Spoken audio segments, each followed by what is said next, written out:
Hi everyone, welcome to Chinese Anchor. Wu Zetian, China's first and only female emperor. In her lifetime, she had two husbands, both emperors. Her first husband was the emperor himself. Her second was the emperor's son, also an emperor. To rescue her power, she personally killed her infant daughter, framed the empress, and ordered the empress' limbs and tongue cut off, turning her into what history calls a human swine, then selling her inside a wine jar, a cruel punishment known as the drunken bones. To keep control over the throne, she even executed her sons. And to keep her husband faithful, she secretly murdered her own sister and poisoned her niece, the sister's daughter. In her later years, Wu Zetian was known for keeping handsome lovers. This woman ruled China for 45 years, holding absolute power, but who was she really? Today, let's uncover the story of the only female emperor in Chinese history, Wu Zetian. Story begins with her family. Wu Zetian's father, Wu Shiyue, had two wives.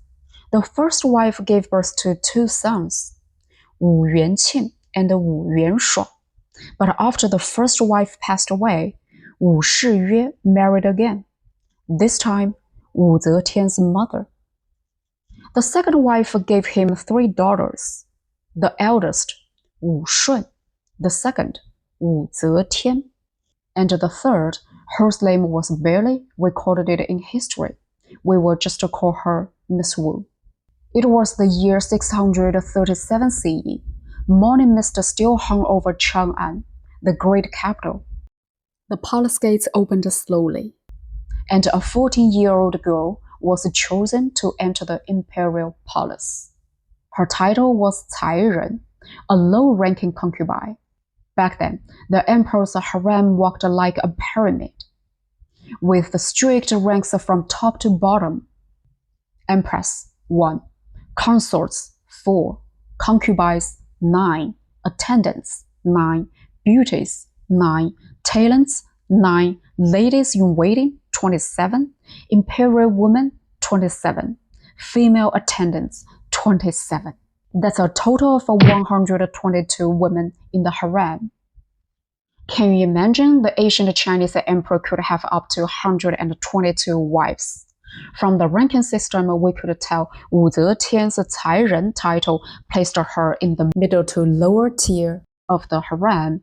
She spent 13 years as a concubine to the aging emperor Li Shimin without producing any children. One day, the emperor's son, Li Zhi, came to pay respects. The moment Wu Zetian poured tea and served him, Li Zhi's eyes never left his stepmother, Wu Zetian. When he left, his gaze was reluctant and full of longing.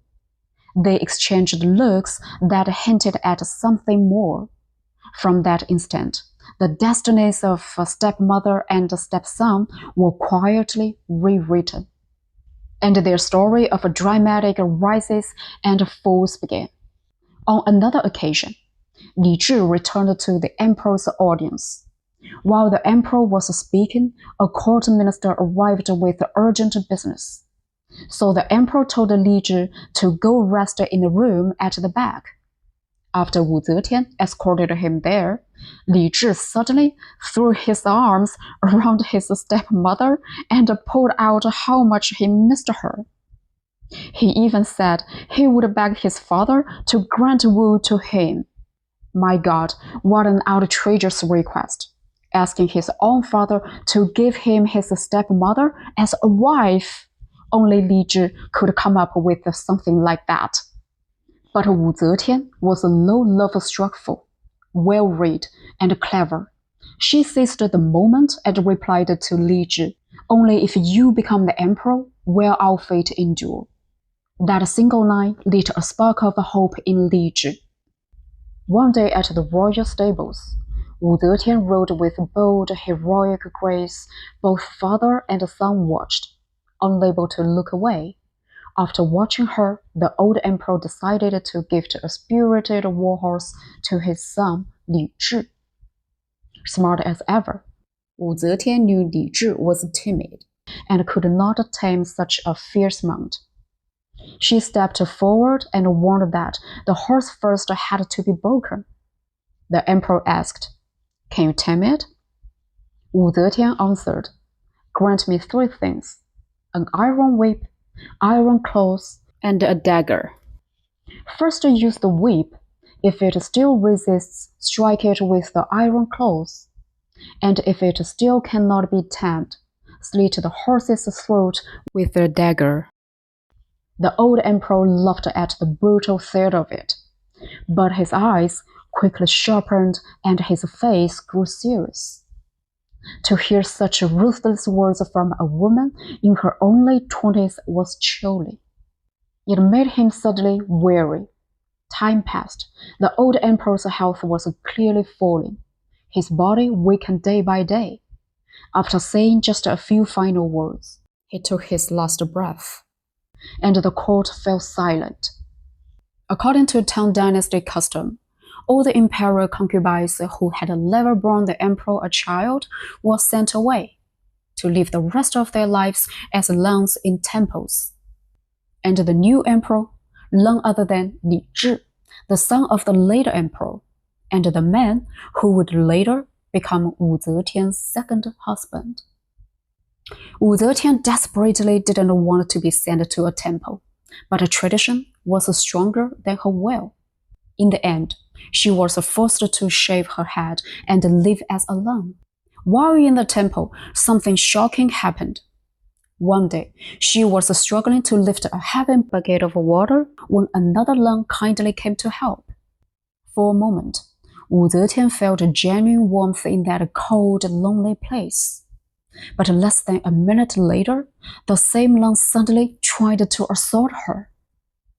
It was a terrifying experience, but somehow Wu Zetian's fate always seemed protected by something greater, because heaven itself was about to hand her another chance. Word suddenly spread through the temple. The new emperor Li Zhi was coming to pray. When Wu Zetian heard this, her heart raced. This was the perfect chance to escape the temple and reclaim her destiny. But fate loves irony. Li Zhi, new emperor, was surrounded by new concubines and endless pleasures in the palace. He had long forgotten the fleeting connection he once shared with the woman now hidden behind the temple walls, Wu Zetian. Yet Wu Zetian refused to give up, and once again, fortune favored her. By coincidence, the horse Li Zhi rode that day was the very same one Wu Zetian had tamed years ago. She used her skill and knowledge of the horse to guide it, leading Li Zhi straight to the back courtyard of the temple. Li Zhi was thrown from the saddle, and in that unexpected fall, destiny reunited them. It was the first time they'd seen each other since the old emperor's death. Li Zhi recognized her instantly, and his old feelings returned. Still, the situation was complicated. His father had only recently died, and now he was face to face with his stepmother, the woman he once desired. Bringing her back to the palace as his own concubine would be scandalous beyond measure. After a night of passion and hesitation, Li Zhi whispered to her, "Just wait a little longer. I will come back for you soon." For Wu Zetian, it was a mix of hope and heartbreak, but fate still wasn't done with her, because Li Zhi did return. And that second visit would change the fate of the entire Tang Dynasty forever. Li Zhi couldn't hold back anymore. This time, he decided to ignore all moral boundaries. He had to bring Wu Zetian back to the palace. But even as emperor, Li Zhi couldn't simply do whatever he pleased. Troubled and complicated, he went to speak with his empress, Empress Wen, about his desire to bring Wu Zetian back. Now, Empress Wen wasn't exactly a saint either. In her mind, she thought, you spent all your time with that Xiao Shufei woman anyway. I'm sick of it. If you wanted to bring Wu Zetian back, fine. Maybe she and I can team up to get rid of that Xiao Shufei. And so, Empress Wen agreed. That's how Wu Zetian smoothly re-entered the imperial palace.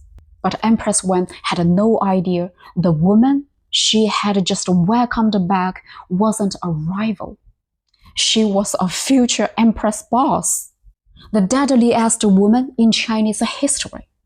In the end, Empress Wen would be mutilated, her limbs and tongue cut off, and placed in a wine jar alive, while Xiao Shufei was strangled to death. But how did it come to this? Let's rewind a little. After Wu Zetian returned to the palace, Li Zhi could hardly bear to be away from her. He spent every night in her quarters, almost never visiting Empress Wen or Xiao Shufei again. Jealousy soon turned to hatred. The two women secretly plotted to kill Wu Zetian. But Wu Zetian was no longer the naive concubine she once was. She had her own network of spies, and one of them, the lawyer in-law Wang Gonggong, quickly warned her of the assassination plan. Not long after, Wu Zetian became pregnant.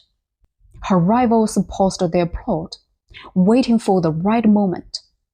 She gave birth to a daughter, a baby who tragically would live less than 100 days.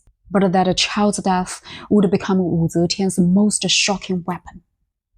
According to historical records, Empress Wen was invited to visit Wu Zetian's chamber.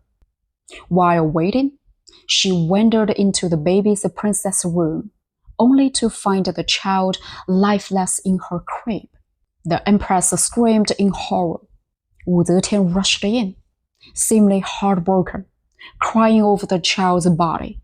No one could tell if her grief was real or a perfect act, because the truth was she herself had killed her daughter, turning that tragedy into the perfect trap. The emperor, devastated and furious, immediately believed that Empress Wen was the murderer. He began to consider removing her from power. And instead of defending herself wisely, Empress Wen made an even bigger mistake. She turned to black magic, using voodoo dolls and curse rituals against Wu Zetian. This was all evidence Wu Zetian needed. The guards stormed in, and Empress Wen was arrested on the spot. Wu Zetian was now just one step away from becoming the new empress, but fate wasn't done testing her. One day, as she wanted to find the emperor, she caught him in bed with her own sister. Imagine that moment, the fury, the humiliation.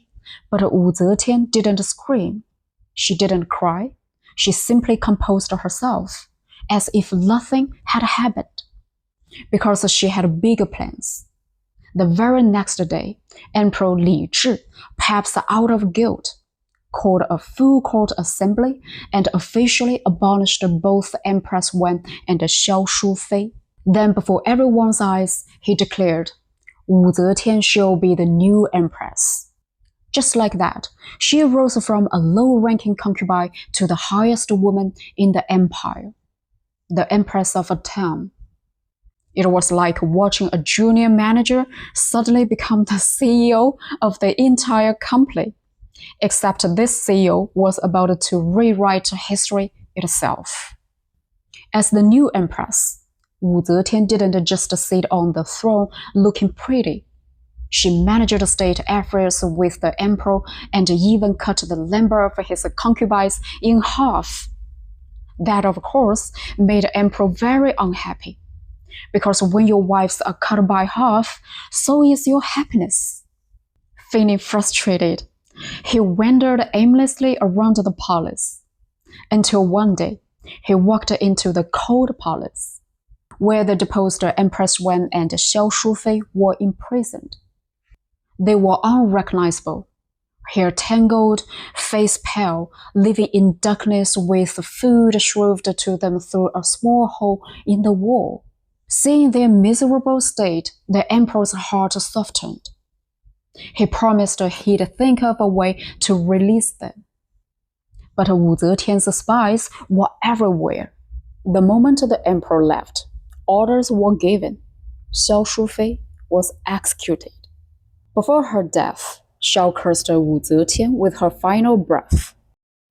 Even if I turn into a cat after death, I will bite you and your whole family to death. It sounded like nonsense, but Wu Zetian actually took it seriously. After Xiao's death, she became terrified of cats, and even issued an imperial ban, no cats in the palace. As for the former Empress Wen, Wu Zetian dealt with her in a far more horrifying way. She ordered palace medical experts to cut off Wen's limbs and tongue, so she could neither move nor speak, then had her body sealed inside a wine jar, saying coldly, "Let her experience what it feels like to soak bones in wine." It's almost impossible to imagine. The once beautiful, proud Empress Wen, now reduced to a voiceless body floating in wine. But the blood didn't stop here. Soon after, shocking news spread through the palace. Wu Zetian's own sister was pregnant, and the father was none other than the emperor himself. Her sister, proud of being the emperor's new favorite, believed she was untouchable. But she underestimated her younger sister, the woman history would remember as the ultimate empress boss. One evening, as Wu Zetian and the emperor dined together, a messenger rushed in, reported that her sister had suddenly died. No official record even linked Wu Zetian to the death. But let's be honest, who else could have planned something that precise? And as if that wasn't enough, the emperor later turned his attention to Lan Er, Wu Zetian's niece, her later sister's daughter. When Wu Zetian found out, she gently advised her niece to stay away from the emperor. But Lan Er, drunk on royal favor, ignored the warning, showing no fear for her powerful aunt. At a royal banquet soon after, Lan Er raised her cup of wine and moments later collapsed on the floor, poisoned. Wu Zetian didn't even flinch. In one calculated move, she had eliminated her rival for the emperor's affection, and at the same time wiped out her two half-brothers, who had bullied her in her youth. One stone, two birds, three threats gone. The message was clear. In the palace of Wu Zetian, mercy was a weakness, and survival was a game only she could win. Wu Zetian had 4 sons, but fate and her own iron will would not spare a single one of them.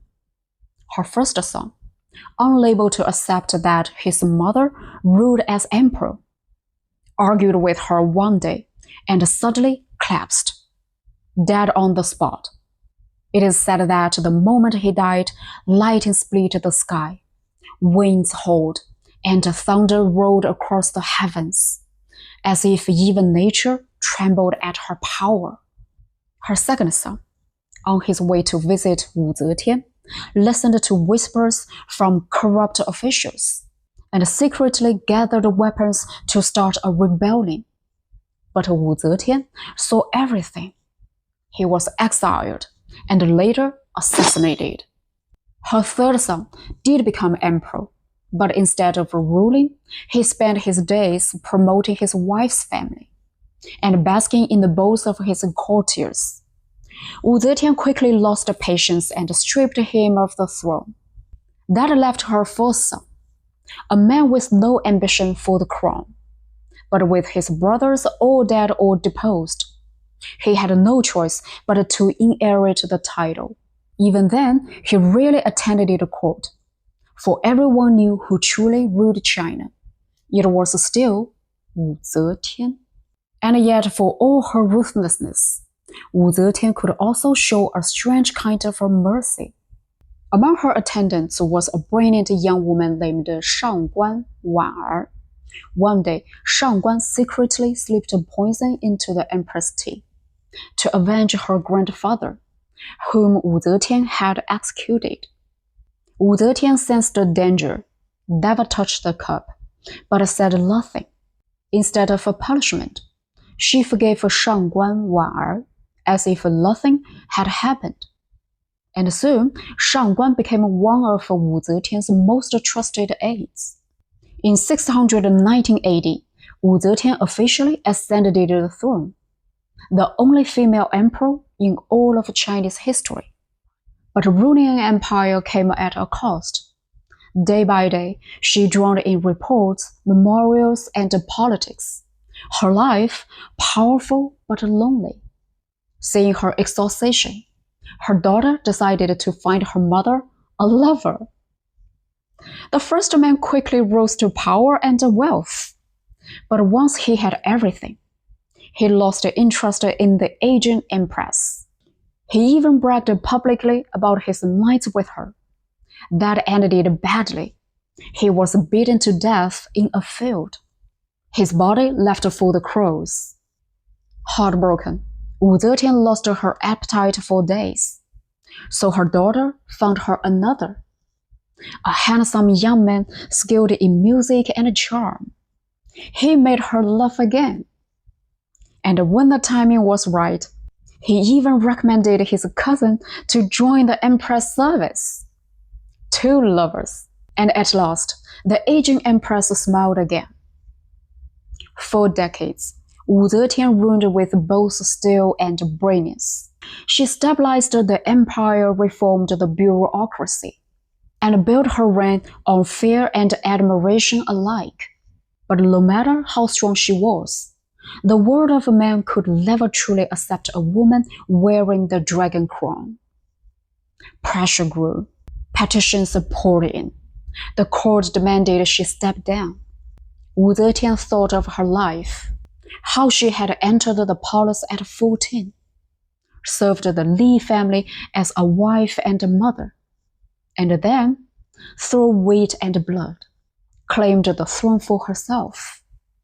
But in the end, even her empire would still bear the Li name, and so, at 82 years old, the first and only Empress of China finally laid down her power and her life. At the year of 705 AD, Wu Zetian, the woman who rose above an empire, was gone. If you ever visit Xianyang in Shanxi province, China, you will find the Qianling Mausoleum, the joint tomb of Wu Zetian and her husband, Emperor Li Zhi. In front of the tomb stands a massive stone stele, nearly 10 meters tall. But look closely, there are no words carved on it. Why? Because before her death, Wu Zetian made a final decree. No need to build me a new tomb. Bury me beside my husband. As for my deeds, good or evil, let history judge. And so her monument was left blank, a silent stele for an emperor who defied all tradition. If you travel to the Henan Museum, you can also see one of its greatest treasures, Wu Zetian's golden pardon tablet. It was unearthed in 1982 on Mount Song, and scholars believe Wu Zetian herself had it made. She had taken countless lives in her pursuit of power, even her own children.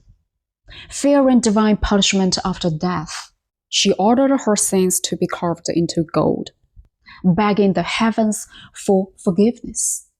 Among the inscriptions on that golden tablet was a single unique character, Zhao, a word that had never existed in the Chinese language before her. Wu Zetian invented it herself. The character combines two parts. The top is Min, means brightness, symbolizing the sun and moon shining together. And the bottom is Kong, means sky, symbolizing the vastness of heaven and earth. Together, it means the sun and the moon shining in the sky, illuminating all beneath. After ascending the throne, Wu Zetian wanted a name that was entirely her own, one that carried the weight of a destiny and a divine right. Thus, she became Empress Wu Zhao, a ruler who believed she shone like the sun and the moon combined, the one true sovereign under heaven. Alright folks, thanks for watching. If you enjoyed this video, don't forget to like and subscribe for more stories from China. See you next time. Bye.